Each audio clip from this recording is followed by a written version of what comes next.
Details Nirmal జిల్లా బాసరలోని సరస్వతి అమ్మవారి ఆలయంలో జరుగుతున్న అక్రమాలపై దేవాదాయ శాఖ కమిషనర్ హనుమంతరావు సీరియస్ గా స్పందించారు. సరుకుల కొనుగోళ్ల టెండర్లలో ఏళ్ల తరబడి జరుగుతున్న అక్రమాలు, గోదాముల్లో సరుకు నిల్వల్లో తేడాపై ఎందుకు చర్యలు తీసుకోకూడదో వివరణ ఇవ్వాలని ఆలయ ఈవో విజయరామారావుకు ఛార్జ్ మెమో జారీ చేశారు.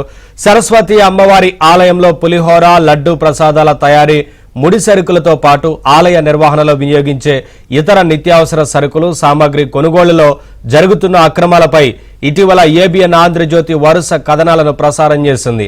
మార్కెట్ ధర కంటే రెట్టింపు ధర వెచ్చించి కొనుగోళ్లు చేయడాన్ని వెలుగులోకి తెచ్చింది. దీనిపై దేవాదాయ శాఖ కమిషనర్ హనుమంతరావు సీరియస్ గా స్పందించారు. విచారణ జరపాలని అదనపు కమిషనర్ కృష్ణవేణిని ఆదేశించారు.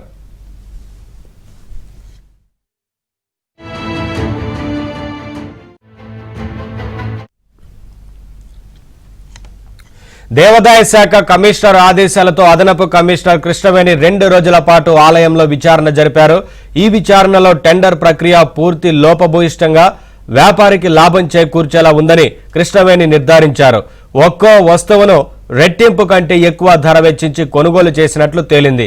అలాగే రిజిస్టర్లో ఉన్న స్టాక్ నిల్వలతో పోల్చితే భౌతికంగా తక్కువ నిల్వలు ఉన్నట్లు తేలింది. వీటన్నింటితో కూడిన నివేదికను విచారణాధికారి కృష్ణవేణి కమిషనర్ హనుమంతరావుకు అందజేశారు. ఈ క్రమంలో క్రమశిక్షణ చర్యలు ఎందుకు తీసుకోకూడదో చెప్పాలని ఈవోకు కమిషనర్ ఛార్జ్ మెమో ఆదేశించారు. ఎట్టి పరిస్థితుల్లోనూ అక్రమాలు సహించేది లేదని హనుమంతరావు స్పష్టం చేశారు.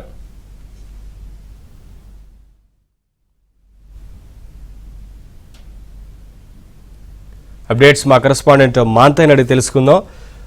మాంతయ్య, ఈ అక్రమాలకు సంబంధించి కమిషనర్ హనుమంతరావు ఫైర్ అయినట్లుగా తెలుస్తా ఉంది కదా, ఏంటి అప్డేట్స్, చర్యలకు సంబంధించి ఏంటి వివరాలు?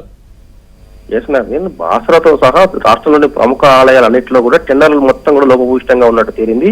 ముఖ్యంగా వ్యాపారులకు అనుకూలంగా టెండర్లు వేయడం, ఒకే వ్యాపారి వేరు వేరు సంస్థల పేరు టెండర్లు వేసి అధిక ధరలకు వస్తువులను, నిత్యావసర సామాగ్రితో పాటు ఈ లడ్డూలు, ప్రసాదాల తయారీకి ఉపయోగించే ముడి సరుకులకు సంబంధించి కూడా మార్కెట్ రేట్ కంటే రెట్టింపు ధరలకు టెండర్లు కోడ్ చేయడం, దానికి అధికారులు ఆమోదించడం ఇదంతా జరుగుతా ఉంది. కొన్నాళ్ళు కూడా ఈ వ్యవహారం జరుగుతూ కోట్ల రూపాయల మేర దేవాదాయ శాఖ ఆదాయానికి గండిపడుతున్నట్టు తేలింది. ముఖ్యంగా బాసరకు సంబంధించి ఎస్పెషల్లీ ఏబిఎన్ ఆంధ్రజ్యోతిలో వచ్చిన కథనాలు ఈ అధిక ధరలపై దీనిపై స్పందించారు. దీనికి సంబంధించి విచారణ జరపగా అక్రమాలు బయటపడ్డాయి. మార్కెట్ ధరల కంటే రెట్టింపు అంతకంటే ఎక్కువ ధర వెచ్చించి ముడి సరుకును కొనుగోలు చేయడం, దీనికి సంబంధించి కూడా పూర్తి ఆధారాలు కూడా బయటకు వచ్చాయి. ఈ ఏదైతే బాసర టెండర్ ఏదైతే పొందిన వ్యాపారి రాష్ట్రంలోని ఇంకా ప్రముఖ ఆలయాలన్నిటి కూడా అతనే ఈ ముడి సరుకులను సరఫరా చేస్తున్న పరిస్థితి.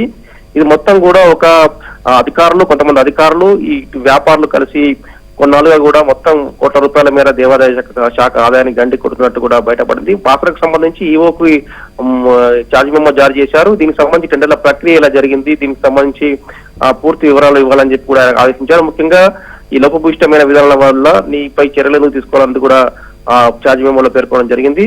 మొత్తం మీద కూడా ఈ వ్యవహారం తీగలాగితే డొంక కదిలినట్టు బాస ఆలయంలో ఉన్న పరిస్థితిని బట్టి రాష్ట్రంలోని ఇతర ఆలయాలు యాదగిరిగుట్టతో సహా ఇంకా ప్రముఖ అన్ని ఆలయాల్లో కూడా ఇదే పరిస్థితి, ఇదే టెండర్ వ్యవస్థ ఉంది. దీంతో మొత్తం కూడా రాష్ట్రంలో ఉన్న అన్ని ఆలయాలపై కూడా కమిషనర్ దృష్టి కేంద్రీకరిస్తుంది. బాసరా ఇష్యూతో మొత్తం రాష్ట్రంలోని మిగతా ఆలయాల్లోని లోపాలు కూడా బయటపడే అవకాశం ఉంది. Right, thank you Manthaiah.